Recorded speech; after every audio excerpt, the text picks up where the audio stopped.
les intuitifs, vous le savez, je vous propose à la pleine lune et à la nouvelle lune des modèles de tirage adaptés. Et vous savez aussi, j'adore tirer les cartes pour moi et je pense que la pratique du tarot pour soi est vraiment une modalité de développement personnel plus qu'intéressante. La pleine lune est un moment énergétique synonyme de mise en lumière. Elle permet de prendre conscience, elle permet de voir en soi l'énergie archétypale du signe dans lequel elle se trouve.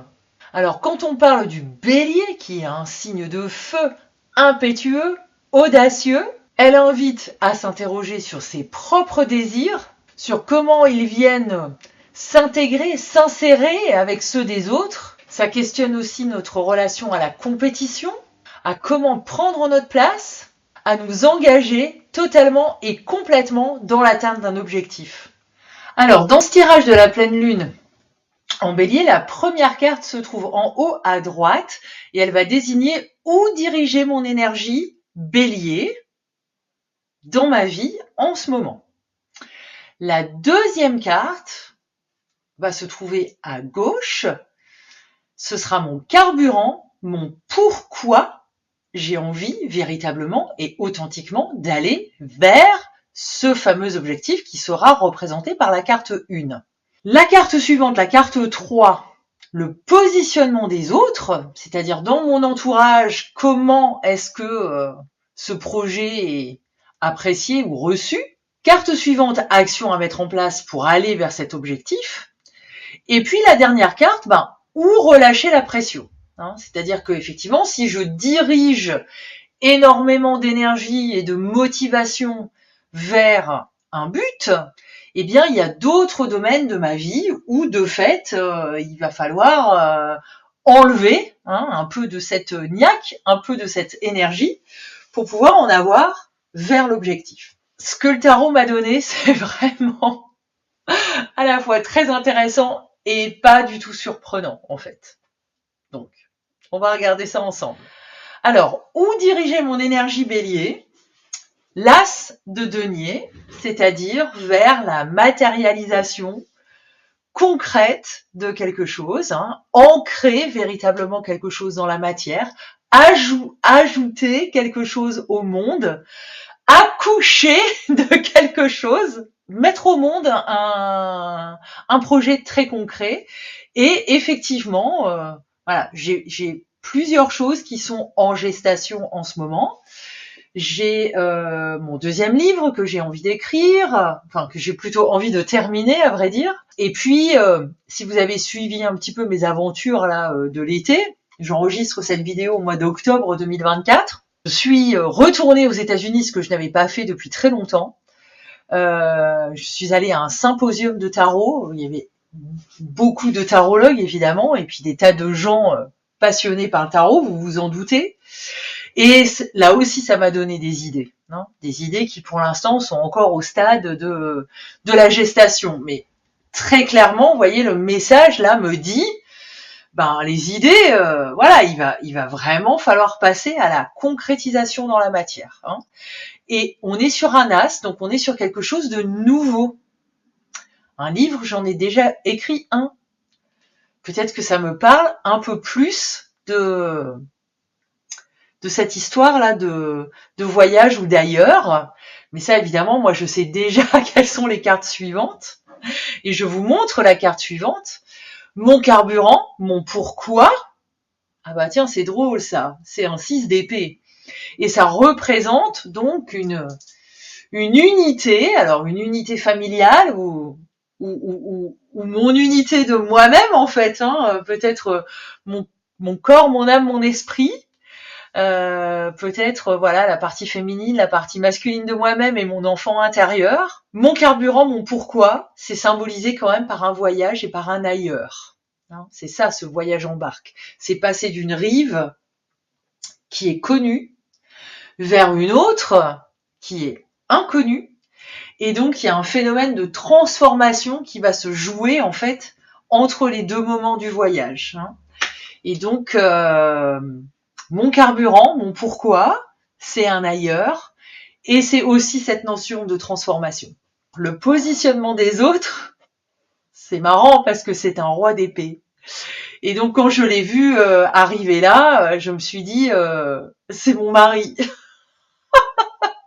Du coup je le vois ici, là, vraiment comme sur la défensive, pas vraiment dans une position soutenante, plutôt dans une position jugeante, ce qui au demeurant ne lui ressemble absolument pas. Donc du coup, j'ai vraiment l'impression là que c'est plutôt ma peur de son positionnement qui est peut-être incarnée là en fait par le roi d'épée et par cette espèce de froideur quoi. Hein. Et puis si je reste sur cette idée de jugement, c'est aussi le jugement des autres de manière plus globale par rapport à cette nouvelle proposition éventuellement que je pourrais faire, par rapport à cette chose dont effectivement j'ai envie d'accoucher et honnêtement qui est pas encore bien clair hein, à ce stade. Voilà, quel pourrait être le positionnement des autres par rapport à ça, et donc j'ai l'impression qu'ils vont être critiques. Voilà, j'ai l'impression qu'ils vont être critiques, j'ai l'impression qu'ils vont être jugeants, et donc j'ai vraiment l'impression que là c'est ma peur qui parle. Alors l'action à mettre en place, alors ça c'est vraiment marrant parce que là on est sur un 8 de bâton. Donc là, c'est le désir qui parle, c'est l'envie qui doit parler, véritablement, et qui doit parler vite.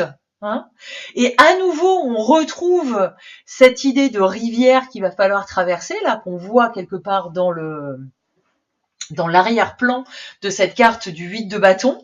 Et on a les bâtons qui viennent comme ça, quelque part, traverser et aller de l'autre côté de la carte. Hein. On a à nouveau une carte de mouvement, après cette rigidité de la critique et du jugement que je voyais dans le positionnement des autres.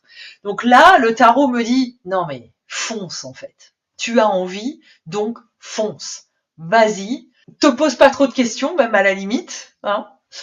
Et ça, c'est confirmé par la carte où il faudrait relâcher la pression, hein, cette reine d'épée, qui serait le corollaire du roi d'épée ici, donc qui serait elle aussi quelque part dans le jugement, dans le qu'est-ce que tu cherches à faire, c'est pas assez bien, nanana, l'autocritique en fait, voilà.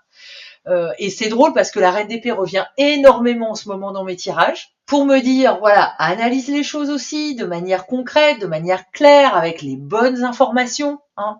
Te lance pas forcément non plus à tête perdue dans tout et n'importe quoi. Et elle a ce très bon côté, la reine d'épée, hein, et le roi d'épée aussi d'ailleurs, à venir dire non, mais analyse les choses aussi de manière critique et avec ton esprit critique. Mais là, je vois plutôt l'autocritique. Donc il faut que je relâche la pression là-dessus. Ça va aller, ça va aller. Il y a des choses sur lesquelles je peux déjà m'appuyer. Il y a déjà des choses que j'ai faites. Hein. Donc cet accouchement, il ne doit pas nécessairement se faire dans la douleur, premièrement. Et puis deuxièmement, c'est aussi, voilà, si j'adviens à moi-même aussi dans ce projet, eh ben ça va être aussi tout un processus, quoi. Donc voilà, j'ai le temps aussi. Voilà, j'ai le temps. Alors quand je regarde maintenant le tirage dans sa globalité, donc un tirage très bélier, hein, encore une fois, donc plutôt dans une énergie de désir et de bâton justement, avec un objectif à aller atteindre et à matérialiser, donc aussi plutôt du denier. De fait, je le trouve assez équilibré du coup. J'ai effectivement une carte de bâton, et j'ai effectivement une carte des deniers, en plus qui sont bien situées, j'ai bien compris ce qu'elles étaient venues me dire là. Mais alors par contre, tout le reste, c'est des épées, quoi. Donc tout le reste, il y a vraiment cette dimension mentale qui vient jouer et qui me fait dire que voilà, j'ai encore un petit peu de travail à faire pour peut-être changer ma perception des choses et puis être en capacité d'y arriver sans que ça me fasse trop mal.